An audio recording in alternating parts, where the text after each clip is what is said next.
こんにちは、エリンです。今日も一緒に日本語を勉強しましょう。Everyone, thank you so much for your quick and sincere responses and questions. 本当にありがとうございます。Now it's my turn to address you guys and answer some of those questions.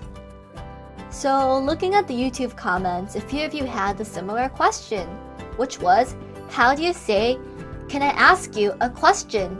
in Japanese? A relatively informal way to go about this is 質問してもいいですか? Where 質問 means question and いいですか is a phrase asking permission to ask something from the opposite party. A more formal manner that will be acceptable on a business level conversation would be 質問させていただいてもよろしいでしょうか? Or お尋ねしたい件が Another way to say this would be 伺いたいのですが These are even more polite for the more advanced Japanese speakers. So let's go to the next question. A user asked about Japanese manners. Being polite when you're talking to people is the most important thing when you're in Japan. Polite to the Western sensibility is not polite and sensitive enough for the Japanese. What almost always works is adding すみません in front of a sentence when you're talking to someone who's older or more superior than you. This is to not only lower yourself, but to also thank them for their time. That leads me to the next question about the desumasu form versus the ta form. This really has to do with politeness. The common understanding is that the desumasu form is the more formal one, whereas the ta form is the basic essence of the Japanese language and it's stripped away from all formality or any fancy flourish. For example, I can say 本を読みます, which is the desumasu form. That's more formal than 本を読む, the ta form. However, the whole formality issue behind these is slightly confusing. Although you ideally want to talk in the desumasu form, you would never write academic papers in this form. The ta form is the most professional on paper, so newspapers and essays are written in this form. And there's even a more formal form of Japanese than the desumasu. The desumasu form is called teinego in Japanese, and it's the least formal out of the honorific forms, keigo in Japanese. So in a business setting or in front of someone older or have more experience than you would use a combination of sonkeigo and kenjougo, where sonkeigo elevates the status of another person and kenjougo lowers yourself. For example, there's the word yu in Japanese, which means to say. If your teacher says something to you, you would use sonkeigo to show respect. If you were to say, my teacher said this, you would say, 先生がおっしゃる, where おっしゃる is the sonkeigo form of yu. On the other hand, if you were to say, I say in front of your teacher, you would say 私が申し上げる where 申し上げる is the kenjougo form of yu.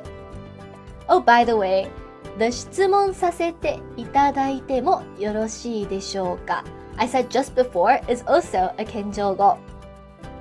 Lowering or humbling oneself may not always be an easy concept to understand, especially to some cultures, but it's the norm and it takes up a huge portion of Japanese manners, so it's always good to keep it in mind. Yeah, that was difficult to explain. Don't worry, it's really hard even for a native speaker to get all those correct. It really takes time and practice. So to a more fun topic, Yuki-san 19 asked how to ask someone out on a date in Japanese.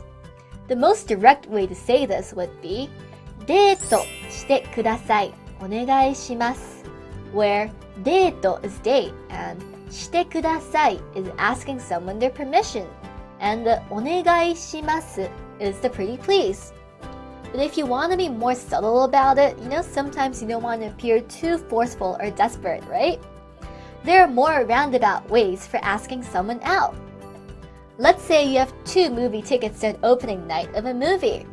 You can say, 新作の映画のチケットがちょうど2枚取れたんです。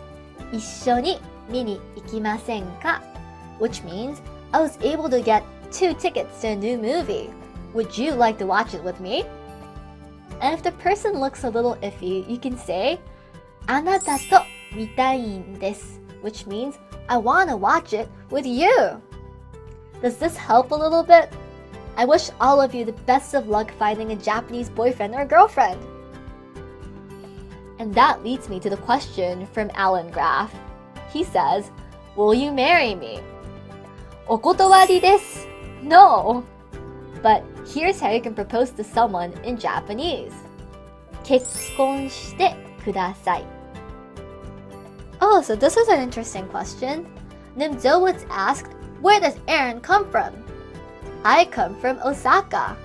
I would say, 出身は大阪です in Japanese, where 出身 means hometown. I can also say, 大阪から来ました, which means I came from Osaka. However, I currently live in New York. でも今はニューヨークに住んでいます. Okay, a few people asked for translations. 告白の噴水広場 means love proposal at the plaza with the fountain. 草原に立つ2本の木のように means like the 2 trees growing in the grassy plain. やっぱり means just as I thought or just as I expected. So moving right along. When Japanese people add kedo at the end of a sentence, it's usually more of a filler like yeah and, you know. For example, I can say, 私、お昼にカツ丼食べたんですけど、あなたは何を食べましたか? Where I'm saying, I ate a katsudon for lunch. How about you? In this case, the ですけど serves no purpose but to connect the 2 different ideas. However, there's the occasional time when people use it correctly with its original function as a coordinating conjunction that presents a contrast or an exception. For example, I can say, 母は背が高いんですけど、私は背が低いんです. Which means, my mom is tall, but I'm short, where ですけど means but. And the difference between 持っています and あります. It's basically straightforward unless you're talking about money. If you physically have or own something, you would use 持っています.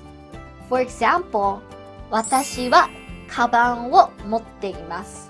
I have or am holding a bag.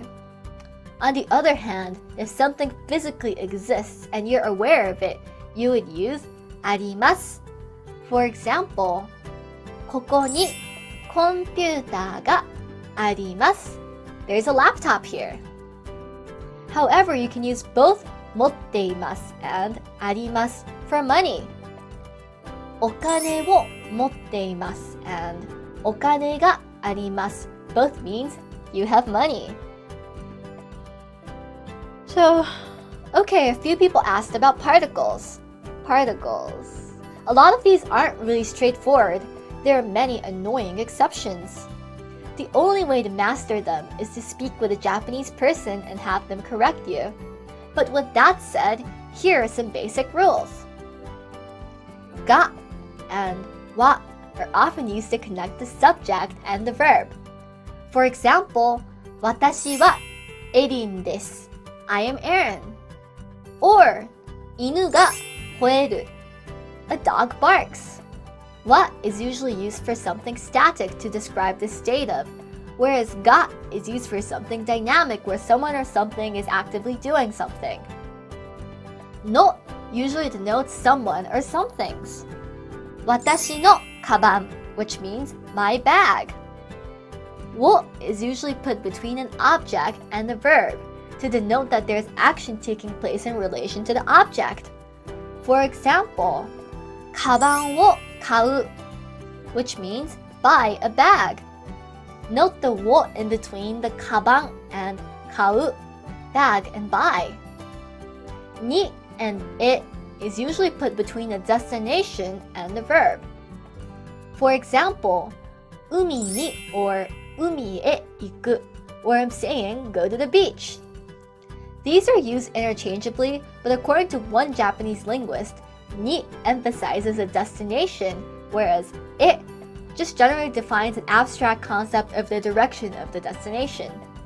For example, if someone asks me where I'm going next week, I can reply, カリフォルニアに行きます or カリフォルニアへ行きます I'm going to Cali.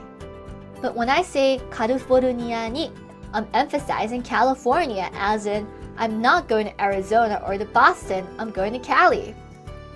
On the other hand, when I say カリフォルニアへ, I'm just generally stating that I'm going somewhere and that somewhere happens to be Cali. But honestly, ni and e are used interchangeably, and a lot of people don't know the difference. To is usually used to include two or more things as the object. Basically, with. For example, 私はミシェルさんと海に行きます, where I'm saying I'll go to the beach with Michelle.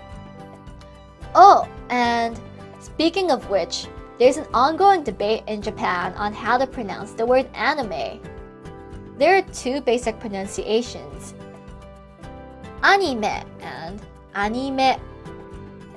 At this point, it's your own choice. It's nothing to argue about with your friends. Wow, that was long. Thank you guys so much for all the questions, comments, and the support. I'm sorry I couldn't cover all of the questions you guys sent, but I'll sure keep them in mind when I'm writing the future lessons.